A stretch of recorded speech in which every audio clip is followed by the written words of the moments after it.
Hello students, ফিরে এলাম আবার একটি নতুন ভিডিও নিয়ে। কয়েকদিন থেকে ব্যস্ততা থাকার কারণে আমি ভিডিও দিতে পারছি না। আজ থেকে তোমাদের ভিডিও রেগুলার দিব। এবং আজকে যে টপিক নিয়ে আলোচনা করব সেটা হচ্ছে ওয়েস্ট বেঙ্গল বোর্ডের ফিজিক্সের রাসায়নিক গণনার চ্যাপ্টার, অর্থাৎ কেমিক্যাল ক্যালকুলেশনস। এই চ্যাপ্টারে তোমাদের ম্যাক্সিমাম ছাত্র কিন্তু মাধ্যমিক পরীক্ষায় অঙ্ক ছেড়ে চলে আসে। প্রচুর পরিমাণে ছাত্র অঙ্কগুলো ছেড়ে চলে আসে। কারণ কি? কারণ হচ্ছে স্যার আমরা বিক্রিয়া টোটালে বুঝতে পারি না। বিক্রিয়া না বোঝার কারণ হচ্ছে ওই সঠিক গাইডেন্স পাই না, বা কোনো স্যার যখন তাদের টিচার যাদের কাছে টিউশন পড়ে বা স্কুলের টিচার হোক, যখন তারা পড়ায় তারা হয়তো ছাত্রগুলো মনোযোগ দিয়ে শোনে না, বা তারা যখন প্র্যাকটিস করতে বসে মনোযোগ দিয়ে প্র্যাকটিস করে না, আর না হলে টোটালি প্র্যাকটিস করে না। এগুলো হচ্ছে ছাত্রদের ভুল। এবং রাসায়নিক গণনার টপিকটা খুবই একটা সহজ টপিক এবং খুবই একটা ইজি টপিক। যদি প্র্যাকটিস করো তোমরা, তাহলে অবশ্যই এই বিক্রিয়াগুলা তোমরা সলভ করতে পারবে। রাসায়নিক গণনার ক্ষেত্রে বিশেষ করে গুরুত্বপূর্ণ হচ্ছে বিক্রিয়া সাজানো, বিক্রিয়াকে ইকুইভ্যালেন্ট করা, মানে বিক্রিয়াকে সমান করা। বিক্রিয়া হচ্ছে তোমার কোনো একটা পদার্থ, ধাতু থেকে, মৌল থেকে এবং অন্য একটা মৌলকে মিক্স করে নতুন একটা পদার্থ তৈরি করা হয়। ঠিক আছে? রাসায়নিক বিক্রিয়া এইখান থেকে তোমাদের পরীক্ষা হলে একটা বড় কোশ্চেন 3 মার্কের পাবা, এবং এমসিকিউ এবং শূন্যস্থানেও প্রশ্নগুলো থাকে। তো তোমাদের আজকে আমি রাসায়নিক গণনার টপিক নিয়ে আলোচনা করব এবং খুব সহজভাবে বুঝিয়ে দেব। তোমরা যদি কারো বুঝতে অসুবিধা হয় অবশ্যই আমাকে কন্ট্যাক্ট করবে, কমেন্ট বক্সে জানাবে, অথবা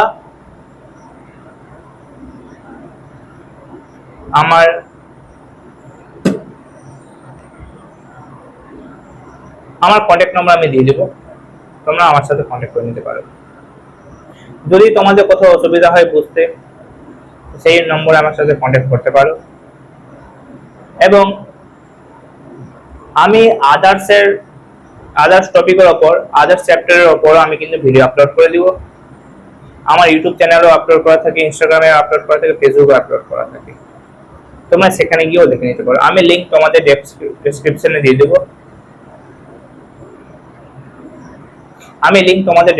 দিয়ে দেবো। তোমরা সেখান থেকে গিয়ে ভিডিওটি দেখে নিতে পারো। রাসায়নিক গণনার আমি পার্ট করে ভিডিও দিব, যাতে তোমাদের পরবর্তীকালে কোনো অসুবিধা না হয়। একই রিলেটেড ভিডিওগুলো প্রথমে আপলোড করব, তারপরে বাকি রিলেটেড ভিডিওগুলো পরে ভিডিও আপলোড করব। যখন অঙ্ক করাবো তখন তোমরা খাতাগুলো নিয়ে বসবে, যাতে যেটা জিনিস বলছি সেই জিনিসটা তোমরা করে নাও। ঠিক আছে? বেশি দেরি না করে ভিডিওটি আমরা শুরু করি। প্রথম অঙ্ক যেটা তোমাদের বলেছে সেটা হচ্ছে কি, বাণিজ্যিক জিঙ্কে 35% ওষুধ আছে, এরূপ 50% জিঙ্ক অতিরিক্ত পরিমাণ পাতলা সালফিউরিক অ্যাসিডের সঙ্গে বিক্রিয়া ঘটালে কি পরিমাণ হাইড্রোজেন উৎপন্ন করবে? যেখানে জিঙ্কের এবং হাইড্রোজেনের পারমাণবিক ভর দিয়ে দিয়েছে। আবারও বলেছে বাণিজ্যিক জিঙ্কে 35% ওষুধ দিয়েছে। ঠিক আছে? বাণিজ্যিক জিঙ্কে 35% ওষুধ দিয়েছে, এরূপ 50 গ্রাম জিঙ্ক অতিরিক্ত পরিমাণ পাতলা সালফিউরিক অ্যাসিডের সাথে বিক্রিয়া ঘটালে কি পরিমাণ হাইড্রোজেন উৎপন্ন হবে? হাইড্রোজেনের পরিমাণ তোমাকে বার করতে বলেছে, ওষুধের পরিমাণও দিয়ে দিয়েছে, তারপর তোমার জিঙ্কের পরিমাণও তোমার দিয়ে দিয়েছে। ওষুধের পরিমাণ দিয়ে দিয়েছে, তোমার জিঙ্কের পরিমাণ অবশ্যই পারবে। ওষুধটি মানে ডাস্টের পরিমাণ তোমাকে দিয়ে দিয়েছে। আচ্ছা, এবার এখান থেকে আমি বলতো যে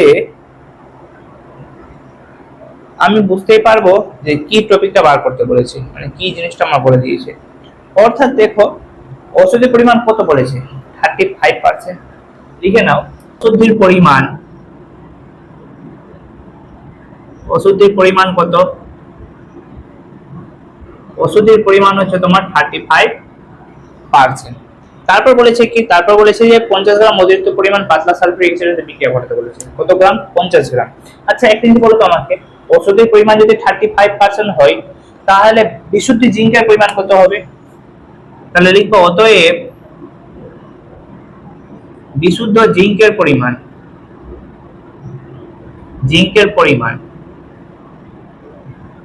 ওষুধের পরিমাণ তোমার 35%, তাহলে টোটালটা কত আছে? টোটালটা হচ্ছে 100%।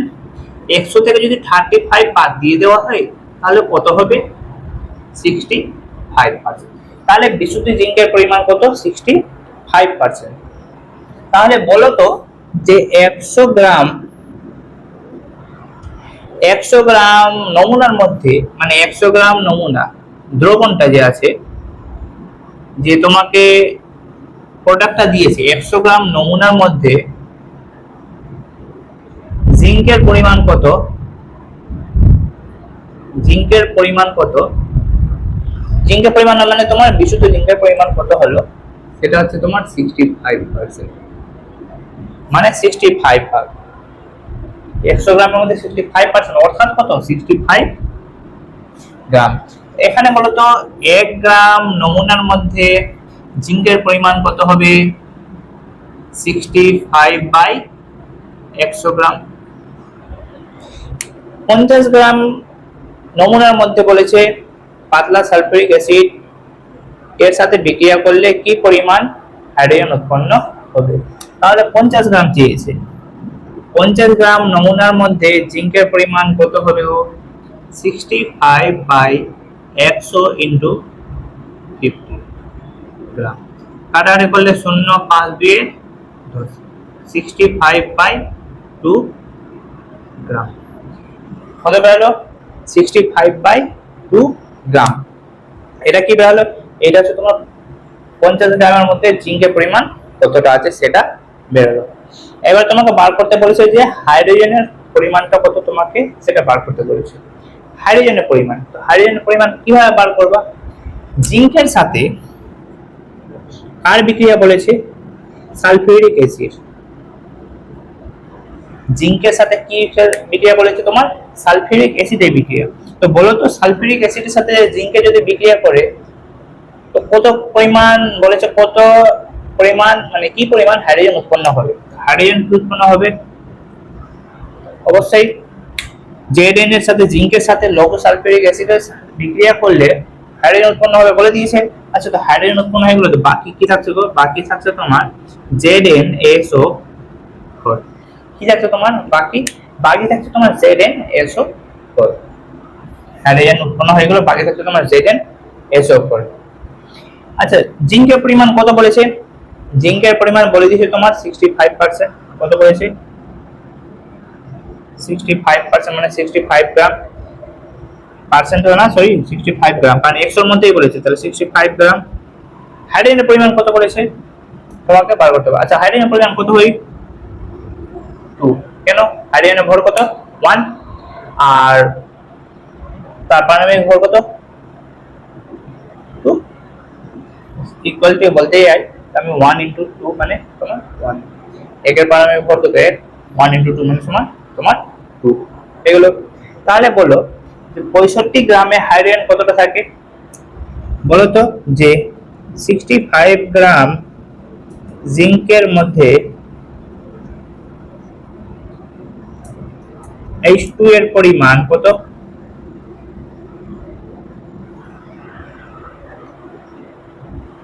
65 গ্রাম জিঙ্কের মধ্যে H2 এর পরিমাণ কত? 2 গ্রাম।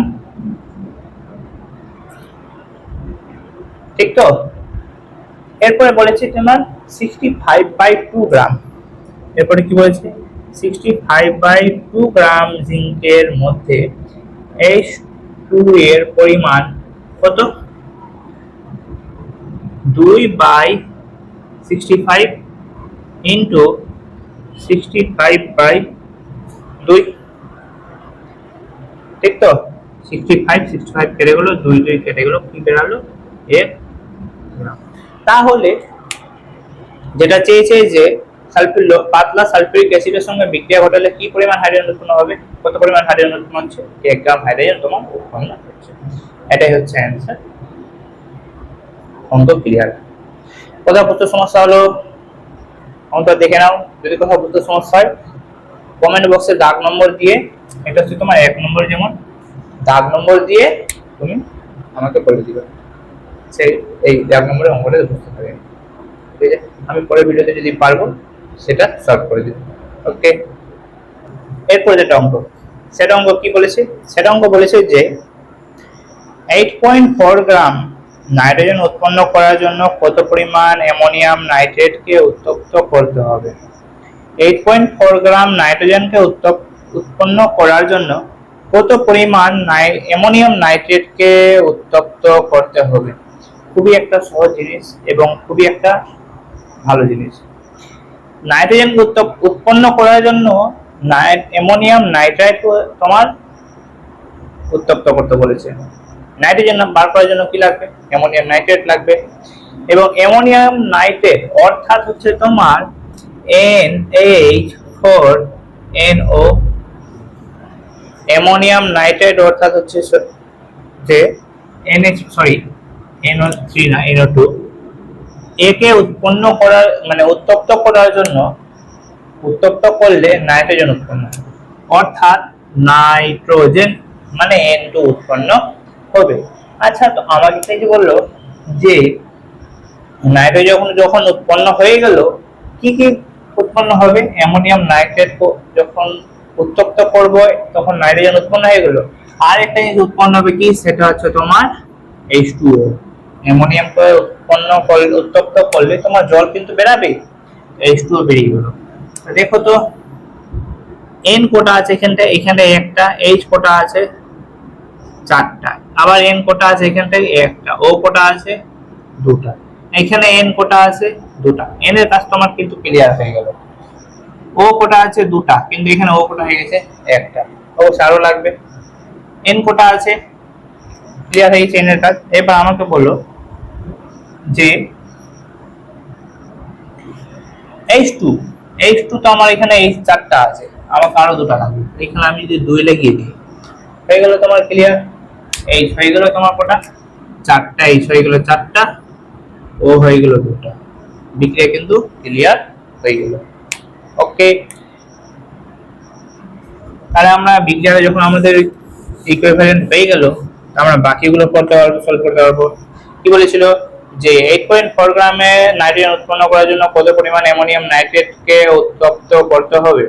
আচ্ছা, NH4, নাইট্রোজেনের মান কত, নাইট্রোজেনের মান 14, হাইড্রোজেনের মান কত 1 × 4, আবার N এর মান কত 14, আবার O এর মান কত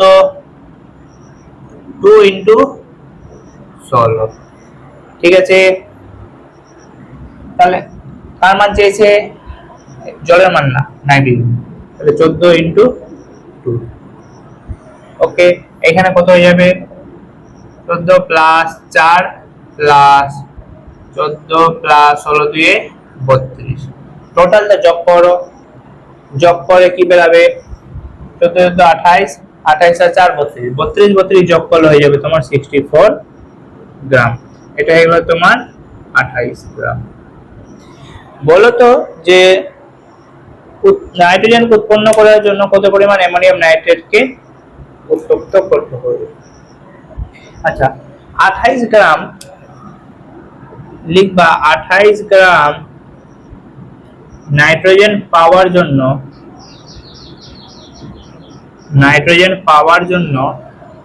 NH4NO2 অ্যামোনিয়াম নাইট্রেট লাগে কতটা, 64 গ্রাম। 1 গ্রামের ক্ষেত্রে কত লাগে,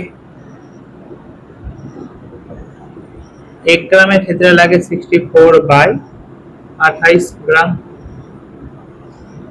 আর কার চেয়েছে 8.4 গ্রাম, 8.4 গ্রাম নাইট্রোজেন পাওয়ার জন্য অ্যামোনিয়াম নাইট্রেট লাগে 64 × 8.4/28, 10.20 দিলাম, কিন্তু হয়ে গেল তোমার 10। কাটাকাটি করি, কাটাকাটি করলে কত হবে, 4 × 6 = 24, 4 × 7 = 28, 7 × 1 = 7, 7 × 2 = 14, 7 × 12 = 84। আর কাটাকাটি আছে 3 × 2 = 6, 5 × 2 = 10, আর যাচ্ছে না, 3×12=36/5। 3×36/5। আর কিছু থাকছে বাকি? থাকছে না। তাহলে কত হলো? তোমার হয়ে যাবে এটা 5×6=30। কোথাও কি ভুল করেছি, মিস্টেক করেছি আমরা? দেখে দিও।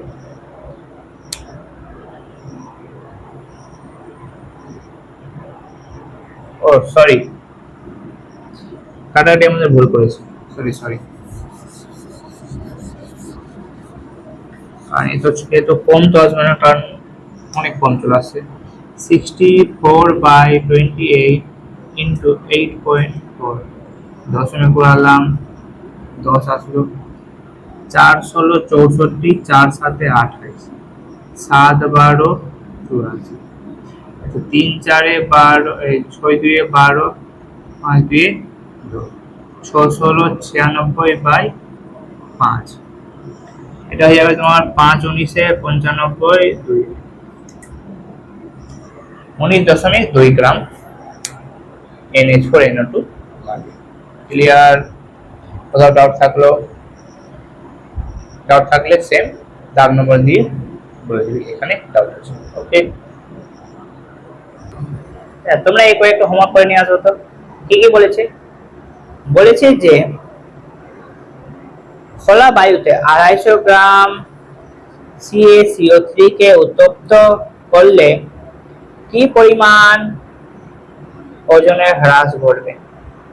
তোমাকে ওজনের হ্রাস ঘটবে মানে কি? ওজন পরিমাণ তুমি যাবে, ওজনের পরিমাণ এটা করবা, এবং তার সাথে করবা 5.1 গ্রাম H2S প্রস্তুত করতে কত পরিমাণ ফেরাস অক্সাইডের সঙ্গে লঘু H2SO করে বিক্রিয়া ঘটাতে হবে।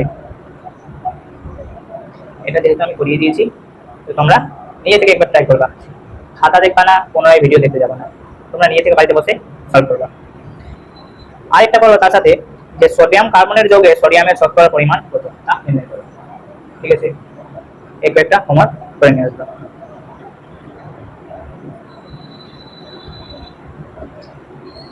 নেক্সট অঙ্ক যাই। সেটা কি আছে? সেটা বলেছে H2SO4 ও Zn এর বিক্রিয়ায় 10 গ্রাম হাইড্রোজেন তৈরিতে 80% বিশুদ্ধতার কত গ্রাম Zn প্রয়োজন? H2SO4 ও Zn এর বিক্রিয়ায় 10 গ্রাম হাইড্রোজেন তৈরিতে 80% বিশুদ্ধতার কত গ্রাম Zn প্রয়োজন? Zn অর্থাৎ জিঙ্ক। আচ্ছা, বিক্রিয়া সমীকরণ কিন্তু এবার দিয়ে দিয়েছে তোমাকে, বিক্রিয়া সমীকরণ দিয়ে দিয়েছে। সেটা কি বলেছে? সেটা বলেছে Zn প্লাস H2SO4, সেটা বলেছে কি Zn প্লাস, নিচে লিখি Zn প্লাস H2SO4 এর সাথে বিক্রিয়া করে কি বলেছে উৎপন্ন? ZnSO4 plus hydrogen. যেখানে কিন্তু জিঙ্কের মান দিয়ে দিয়েছে কত? 65.5 গ্রাম। জিঙ্কের মান দিয়ে দিয়েছে কত? 65.5 গ্রাম। এবং হাইড্রোজেনের মান কত বলেছে? হাইড্রোজেনের মান বলে দিয়েছে তোমার 2 গ্রাম। এটা তোমাদের বলে দিয়েছে। অর্থাৎ যখন বিক্রিয়া তোমার বলে দিয়েছে, তোমাকে বেশি কিছু করতে হবে না। তোমার করতে হবে কি, বলা আছে তো লিখে দিই আমরা 2 গ্রাম। কি চেয়েছে? যে কত গ্রাম Zn প্রয়োজন? 2 গ্রাম Zn, তো কত গ্রাম Zn প্রয়োজন? আচ্ছা, 2 গ্রাম হাইড্রোজেন প্রস্তুত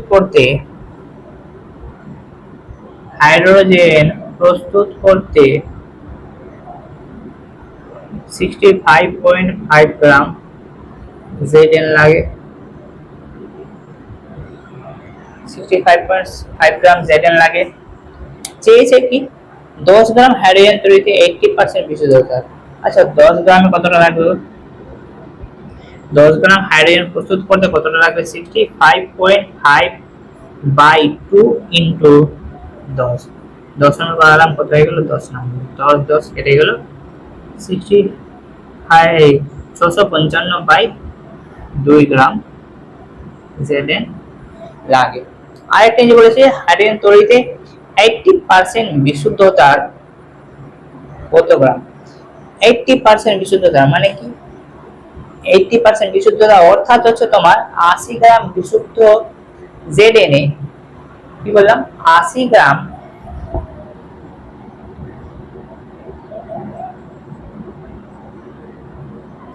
বিশুদ্ধ ZNA, 80 গ্রাম বিশুদ্ধ ZNA মানে সরি ZN উপস্থিত থাকছে কত গ্রামে, 80 গ্রাম বিশুদ্ধ ZN উপস্থিত থাকছে, ZN উপস্থিত থাকছে 100 গ্রাম। 80 গ্রাম বিশুদ্ধ ZN উপস্থিত থাকছে 100 গ্রাম অবিশুদ্ধ 100 গ্রাম অবিশুদ্ধ ZNA।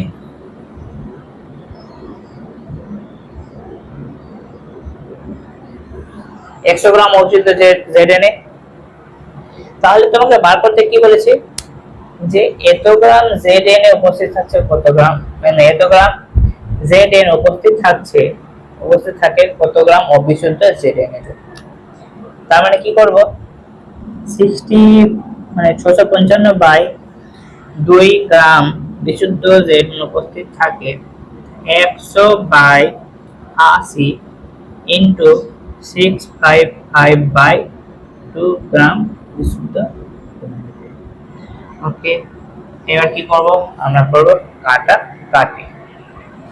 দেখো 0 0 কেটে গেল, 5 2 10, কি পড়ে যাচ্ছে, আর কাটাকাটি যাবে, আর কাটাকাটি যাবে না।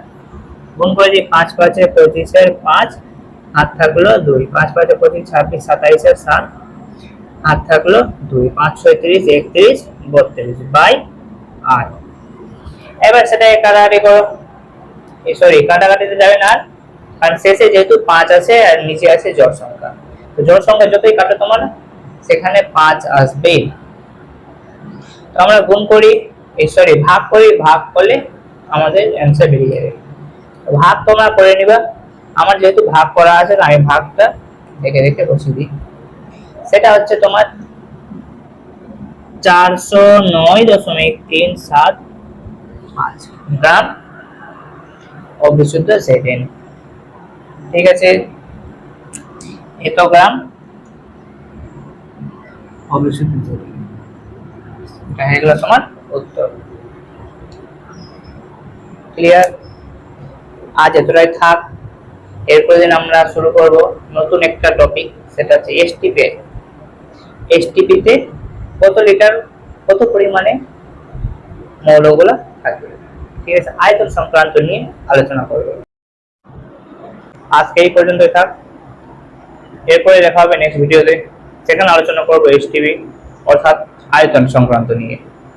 যদি ভিডিওটি ভালো লাগে অবশ্যই লাইক করে দিবে এবং পরবর্তীকালের ভিডিওর জন্য আমাকে ফলো করে নেবে। ঠিক আছে, দেখা হচ্ছে নেক্সট ভিডিওতে।